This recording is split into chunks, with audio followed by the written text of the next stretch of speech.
In the aftermath of the election of Trump, there's been a deepening racial divide in NFL locker rooms right now, but it's clear what side Jay Cutler is on. Cutler isn't a believer in Trump's desire to make America great again. Quote, "I'm happy with the results. I supported Donald Trump for a while.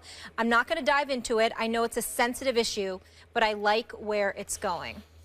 Will Kane joins us now. Good to see you, as always. Thanks for being here. But I want to start with Stephen A. on this. What's up, Will? What's up?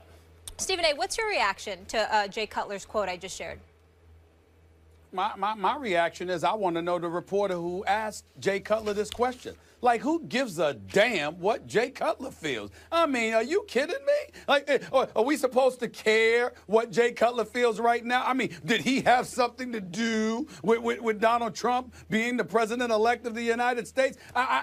You know what? I don't want to dismiss, people's vote, because obviously I'm on record saying a guy like Colin Kaepernick with his sorry self, he should have voted, no question about it. So I guess you can applaud Jay Cutler, the human being, for going to the polls and exercising his rights as an American citizen to vote for the presidency of the United States of America. It's just that I get caught up when I hear the name Jay Cutler. I think about ineptitude. I think about incompetence. I think about loser. I think about leaderless. I think about all the things that go against everything that America is supposed to be about. So as we sit here today and we're about to engage in a discussion about locker room divide and all of this other stuff, that I will acknowledge Jay Cutler has got to be an expert in, because I can't think of a more divisive force in an NFL locker room than a sorry quarterback who's allergic to winning and is even worse when it comes to being a leader.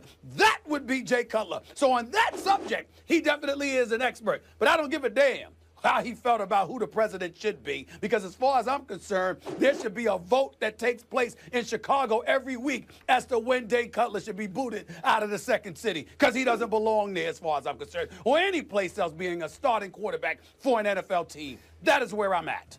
Politics don't have to be divisive necessarily, but political campaigns usually are.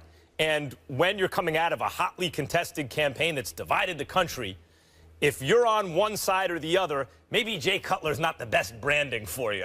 Like if you could think of all the various athletes that could come out and support you, maybe the side that has Jay Cutler's like, ooh, when it was Tom Brady or Bill Belichick writing notes, that side has to feel pretty good about itself. Look, the smart guys like us, the leaders, the successful guys.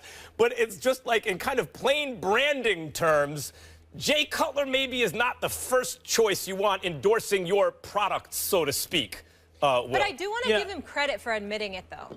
It's that he did vote, and it's the unpopular vote, and he was willing to say this is who he voted for and stood by it. So whether people like it or not, at least he had the guts to do that. It's unpopular in some circles, Molly. Yes, in some circles. It's unpopular perhaps on this set. It's unpopular perhaps in this building. That doesn't mean it's unpopular in the nation.